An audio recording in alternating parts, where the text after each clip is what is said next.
Olá, sou a professora Cleane e vou lecionar a disciplina de Geografia para o quarto ano do Colégio Emaús. Turma, nessa aula será a correção das atividades que eu deixei na aula anterior. Na aula anterior, quarto ano, nós estudamos sobre tempo atmosférico e clima. Nós vimos a diferença de um para o outro e como que o tempo, a variação do tempo atmosférico influencia nas atividades econômicas e nas atividades diárias das pessoas.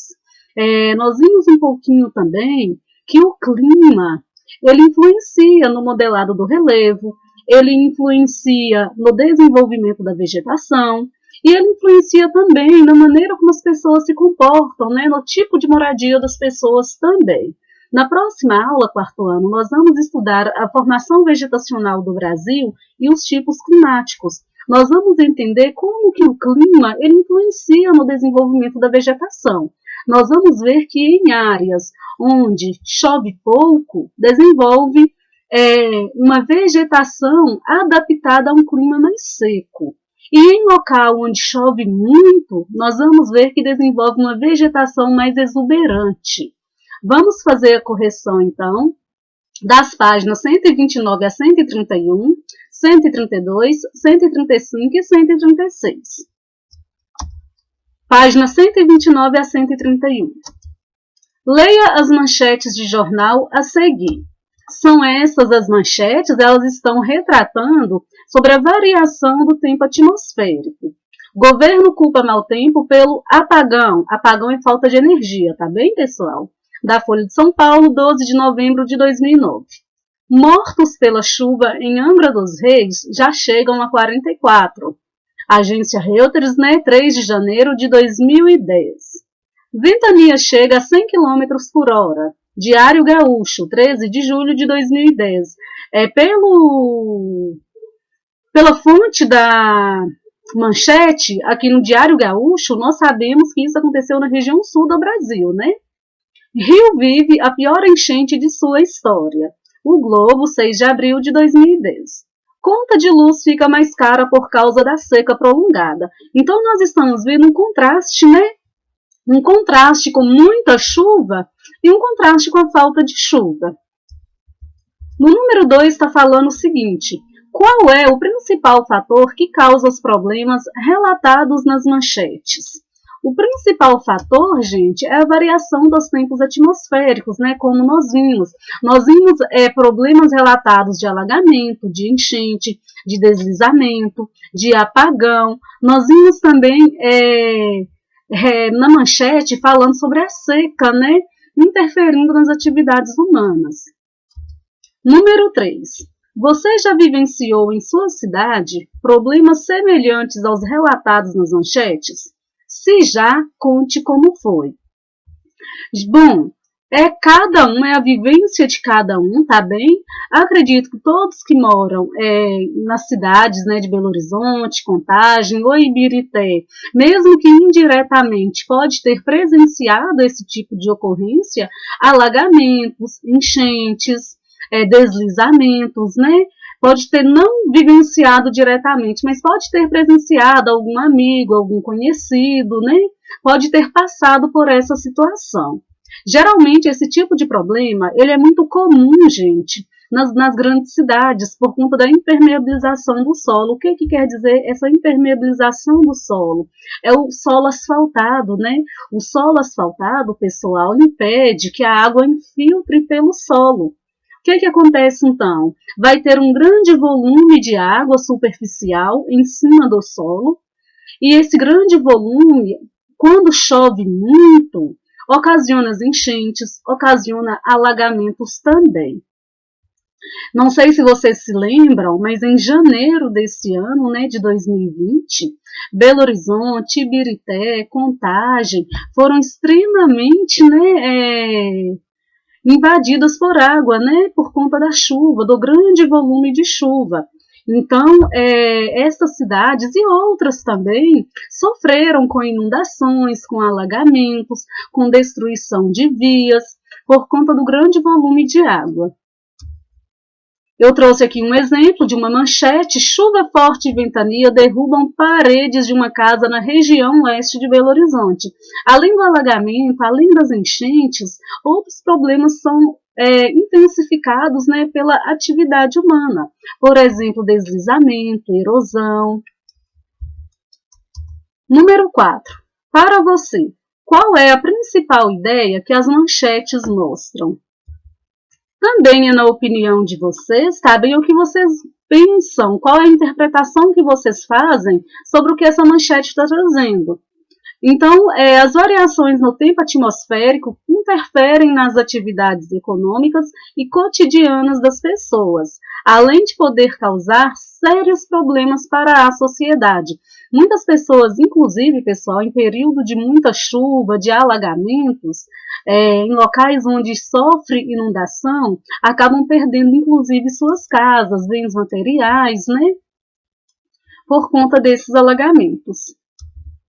Página 132 agora. Em que dias a previsão de chuva para São Paulo?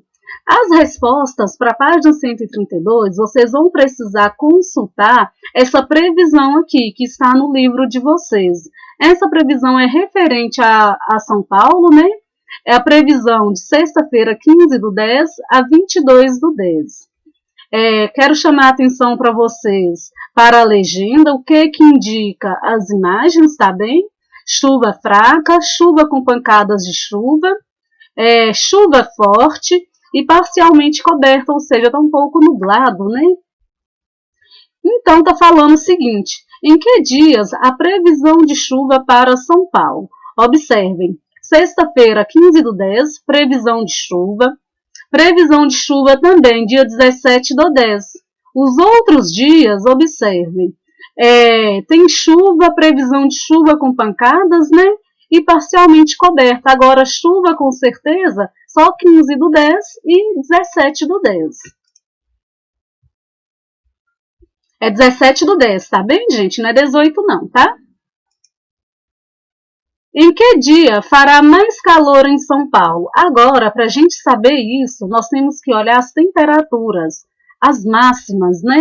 Então, nós vamos analisar agora a temperatura máxima por dia para vermos qual dia a temperatura vai estar mais alta. Dia 15/10, 27, 16, 27, 17, 24, 18, 20, 19, 21, tá bem frio, né? Dia 19. Quarta, 22. Quinta, 27 e sexta, 31 graus. Ou seja, o dia mais quente, então o dia que fará mais calor será na sexta-feira, 22/10. Número 3. Que variações de tempo você percebeu na tabela? Variação de tempo. Observem, tem dia que vai chover, tem dia que não vai chover, tem dia que vai estar frio, tem dia que vai estar quente. Então, essas são as variações de tempo. Então, nós vamos ter dias com chuva mais forte, dias com chuva mais fraca, dias com sol e dias nublados. Página 135. Descreva como é o tempo ao longo do ano no município onde você mora. Bom, gente, essa descrição é uma descrição mais geral, né? Não tem como a gente descrever mês a mês, dia a dia, como que é o tempo ao longo do ano. Eu trouxe aqui pra gente como que seria, considerando, né, as condições climáticas, considerando as condições atmosféricas também. Então, o ano ele começa quente e chuvoso, né, em janeiro, as temperaturas são mais elevadas, chove mais. Nós estamos na estação do verão em janeiro. Com a transição janeiro, fevereiro, em março, já começa a cair as temperaturas, né? Inicia o outono em março. As folhas das árvores começam a cair e diminui o volume de chuva também. Quando chega em junho, quando inicia o inverno, as temperaturas caem mais, geralmente quase não chove, né? Se chove, chove bem pouco. E essas condições vão até o mês de setembro. No mês de setembro, as temperaturas começam a aumentar, os dias são mais ensolarados, né? Dias bem ensolarados, ocorrem chuvas, né? E a partir de setembro também as temperaturas elas começam a aumentar. Claro que diariamente a gente está falando da variação do tempo. Diariamente o tempo ele pode mudar. O tempo ele sofre influência de outros fatores, como massas de ar, né?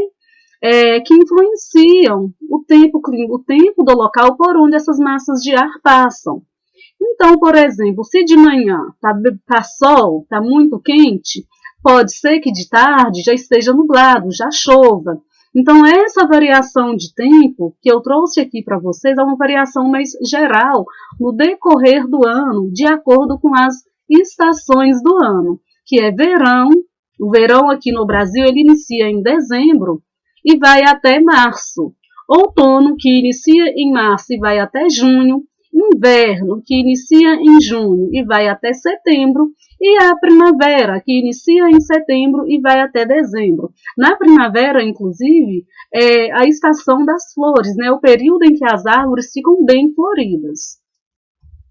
Número 2. Na sua opinião, qual é a importância da previsão do tempo?